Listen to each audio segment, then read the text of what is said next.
There's no better conservation tool in the field than a well-trained retriever. Here's how Drake the DU dog does it. When hunting a gun dog, we sportsmen must always be prepared for emergency first aid situations. That's why whether I'm waterfowling or upland hunting, I always have an emergency first aid kit in my blind bag ready to go in case it's needed. The basic kit should include antiseptics, iodine solution, vet wraps, gauze, sterile solutions for cleaning, all stored in a waterproof bag, small enough to be tucked away in a blind bag or backpack.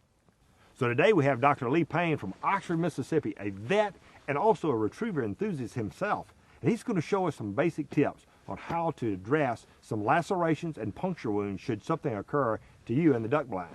So once we get it flushed out and cleaned up good, in your blind bag you need to have a good antiseptic solution. We've got some betadine, iodine here, solution, and this will be fantastic for that. If you want to apply, spray some of that on. We've got some sterile gauze in our bag here. Clean it up with that. Once we get it cleaned up, then we want to take some more of our gauze that we've got in our bag here and pack it on. Apply some direct pressure to it to try to slow down some of the bleeding that we may be having with it.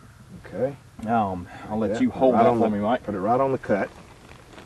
Then give it a little pressure. A must to have in these kits is some self-adhesive vet wrap type gauze. Yeah. This is something that everybody needs to have with them.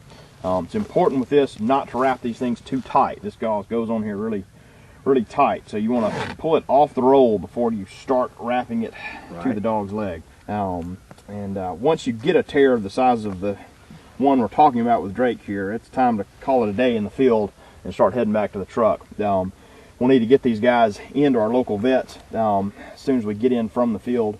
And a lot of times we'll need to put some stitches in these things, and at least we'll need to get some antibiotics in them to keep any infections from setting up.